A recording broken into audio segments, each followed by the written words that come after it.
সুপ্রিয় শিক্ষার্থীরা, আসসালামু আলাইকুম। কেমন আছো তোমরা? আমি শারমিন সুলতানা, সহকারী অধ্যাপক, রাষ্ট্রবিজ্ঞান বিভাগ।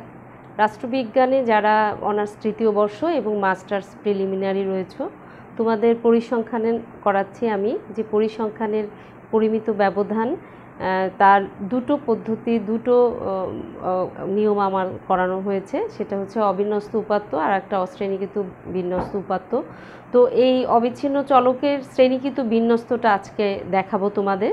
তো শ্রেণীকৃত বিন্যস্ত উপাত্তের আমি অঙ্কটা লিখে রেখেছি। দেখো, এই ধরনের যদি হয় নিম্নের গণসংখ্যা সারণী থেকে পরিমিত ব্যবধান নির্ণয় করো, সেক্ষেত্রে কি সূত্র তুমি ব্যবহার করবে, ইউজ করবে? এক্ষেত্রে দুটো সূত্র আমি দেখাবো তোমাদের।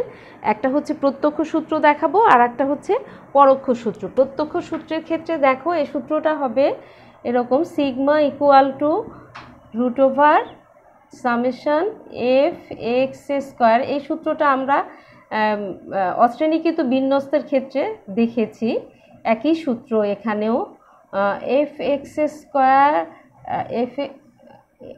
এখানে f x by n whole square, হ্যাঁ, হোল স্কোয়ার। তো আর পরোক্ষ সূত্রের ক্ষেত্রে একটু ব্যতিক্রম আছে। পরোক্ষ সূত্রের ক্ষেত্রে হচ্ছে summation f D square by n minus summation f d by n whole square, তারপরে ইনটু সি। এই হচ্ছে গিয়ে এই সূত্র। এই সূত্রের মাধ্যমে আমরা দুটো সূত্রই দেখাবো অঙ্কে। একটু লক্ষ্য করো, আমরা শুরু করছি। প্রথমে প্রত্যক্ষ সূত্র দিয়ে আমরা শুরু করব।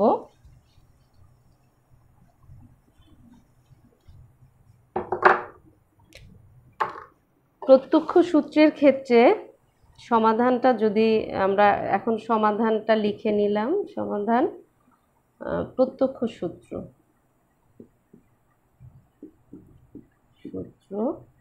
প্রত্যক্ষ সূত্রে আমরা জানি sigma equal to summation, summation f x square n summation f x by n whole square. আচ্ছা, তাহলে আমরা যদি এখন নিবেশনটা তৈরি করলে যেটা ফার্স্ট যেটা আছে সেটা আমরা নামাবো। শ্রেণীব্যাপ্তি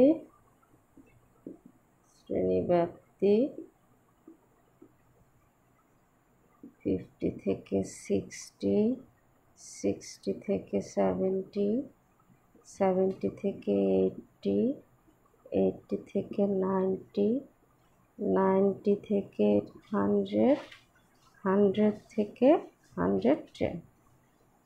আর এখানে গণসংখ্যা হচ্ছে 5, 9, 15, 27, 12 আর 7। আমরা n পেলাম এখানে 75, তাই না? 75, টোটাল 75। সূত্রে এফ এক্স আছে। এখন আমাকে ফার্স্ট, যেহেতু এটা শ্রেণীব্যাপ্তি আছে, আমাকে শ্রেণী মধ্যবিন্দুটা অর্থাৎ এক্স বের করে নিতে হবে, তাই না? আমরা শ্রেণীর মধ্যবিন্দুটা বের করে নেব।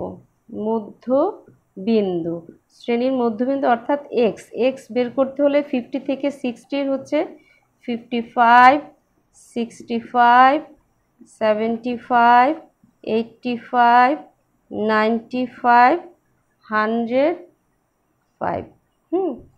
তাহলে আমরা শ্রেণীর মধ্যবিন্দু কিভাবে 50 থেকে 60-র মাঝামাঝি সংখ্যা, 60 থেকে 70-র মাঝামাঝি সংখ্যা, যেভাবে শ্রেণীর মধ্যবিন্দুটা বের করে নেয়।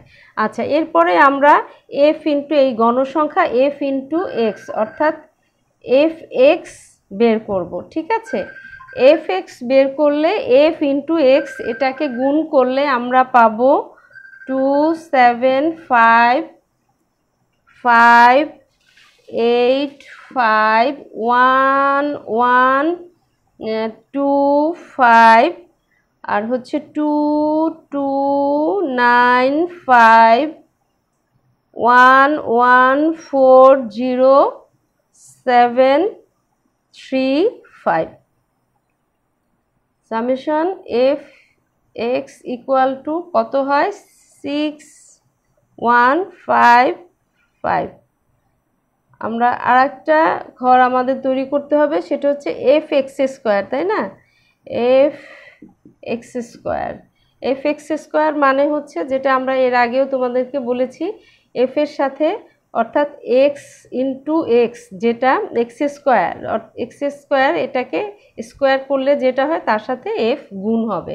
তাহলে 15125 38025 84375 195 075 108 300 আর হচ্ছে 77177175। ক্যালকুলেটরে দিয়ে খুব লক্ষ্য করে তারপরে এই গুণগুলো করতে হবে সংখ্যাগুলো। তো summation f x square equal to আমরা পেলাম এখানে 518075 এটা হলো টোটাল সংখ্যাটা আমরা এখানে পেলাম। তাহলে আমরা এখানে এফ এক্স স্কোয়ারও পেয়ে গেলাম, এফ এক্সও পেয়ে গেলাম। তাহলে আমরা শুরু করতে পারি, সেটা হচ্ছে এফ এক্স স্কোয়ার হচ্ছে 518,075 আর হচ্ছে এন হচ্ছে 75, মানে মোট গণসংখ্যা। আর এখানে হলো f summation f x 61615575 whole square. ঠিক আছে, তাহলে কত হয় এখানে আমরা আর এখানে সূত্রের বোধহয় একটু জায়গা আমার অসম্পূর্ণ আছে, সেটা হচ্ছে ও আচ্ছা ঠিক আছে, না এটা তো প্রত্যক্ষ সূত্র, ঠিক আছে ওকে। তো এখানে এই যে সেটা হচ্ছে আমার এটা ভাগ করলে হচ্ছে 6967.666, হ্যাঁ, মাইনাস 6734,674.937 অনেক বড়।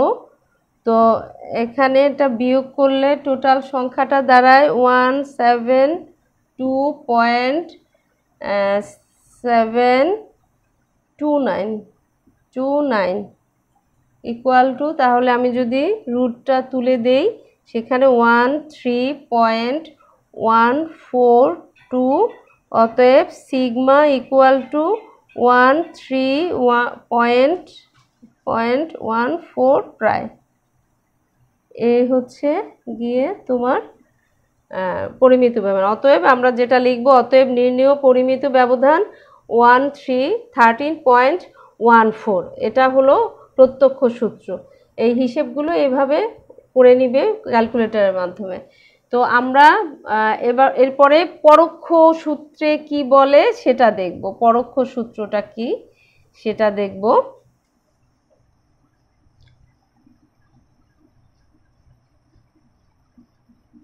পরোক্ষ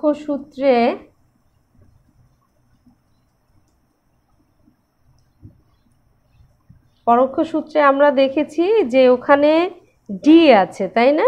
ডি আছে যেহেতু, যখনই ডি থাকবে অর্থাৎ সেখানে আরও কিছু ঘর বাড়বে। তো কেন আমরা পরোক্ষ সূত্রে আমাদের অঙ্কটার সংখ্যাগুলো এত বড় হয় না আর কি।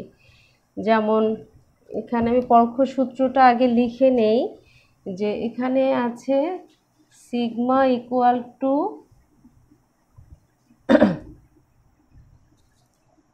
sigma equal to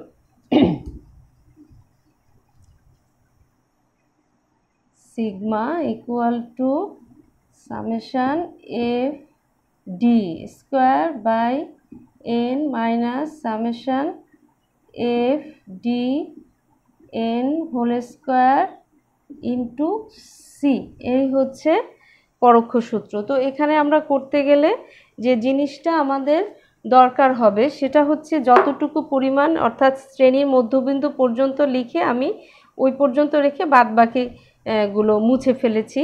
তাহলে ফার্স্ট আমাকে বের করতে হচ্ছে ডি, যেটা আমরা জানি ডি বের করতে হবে। তো ডি ইকুয়াল টু এক্স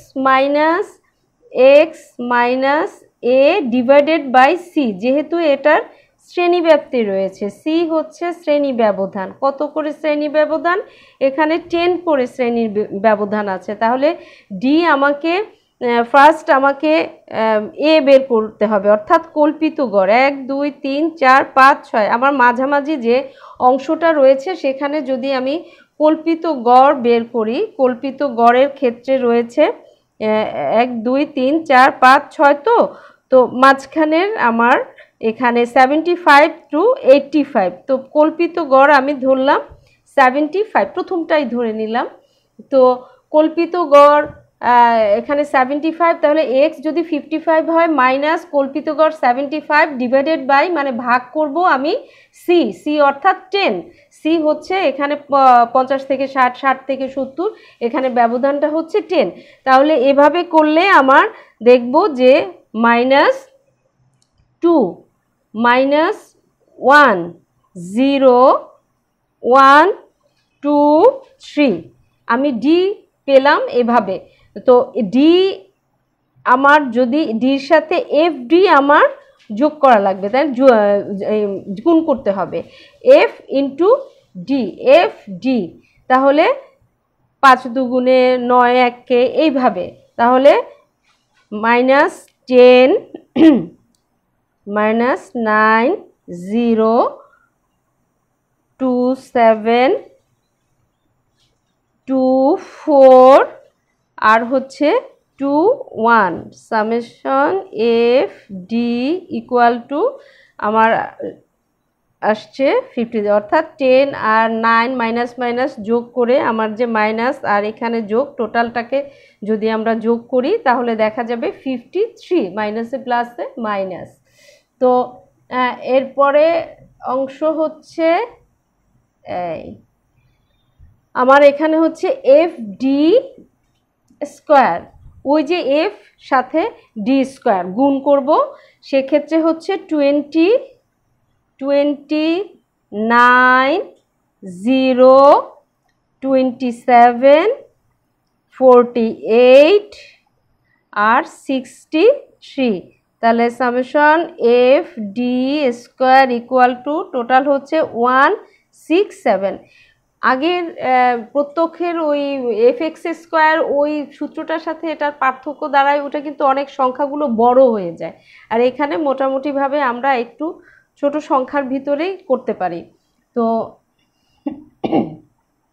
এখানে F D square 167 by N R হচ্ছে 53, এন এর সংখ্যাটা বসিয়ে দিই। এন হচ্ছে আমাদের 75, এখানেও 75 টোটাল আর ইন্টু 10।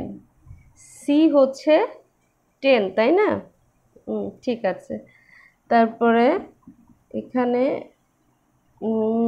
এটা ভাগ করলে সংখ্যা দ্বারা 2.226 মাইনাস 0.706 আমি এটাকে শুধু ভাগটা করে দিলাম, এখানে স্কোয়ারটা আমি রেখে দিলাম, পরে এটা হিসেবটা করি। সেখানে দেখা যাবে কি 2.226 বিয়োগ এটা স্কোয়ার করলে হচ্ছে 0.499, 0.499 ইন্টু 10, এটা বিয়োগ হলে হয় 1.727, 1.727 ইন্টু 10 ইকুয়াল টু, আমি যদি রুট ওভার তুলে নেই তাহলে হচ্ছে 1.314 ইন্টু 10 ইকুয়াল টু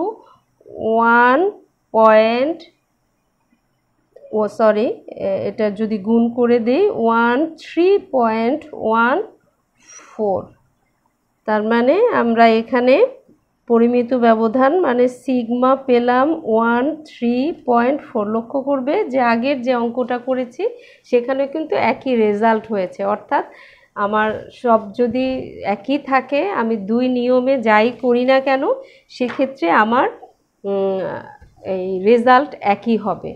তো এখানে আমরা এই নিয়মটা করলাম, তোমরা বাসায় বসে দেখবে এবং আরও কিছু এর সাথে অঙ্ক করলে পরে অবশ্যই তোমরা নিয়মগুলি পারবে। আমরা এরপরে দেখাবো যখন ওই ব্যবধানাঙ্ক দেখাতে গেলে, ব্যবধানাঙ্ক দেখানোর সময় আমরা পরিমিত ব্যবধানের অঙ্ক করলে সাধারণত ব্যবধানের অঙ্কটা করা যায়, আমরা নেক্সট ইনশাল্লাহ দেখাবো। তো এই পর্যন্ত থাকলো, আমার মনে হয় পরিমিত ব্যবধানটা আমরা শেষ করতে পেরেছি। আবার নেক্সটে অন্য কোনো নিয়ম নিয়ে যেগুলি করানো হয়নি সেগুলি আমরা তোমাদের সামনে নিয়ে আসব। তোমরা ভালো থাকবে, সুস্থ থাকবে। আল্লাহ হাফেজ।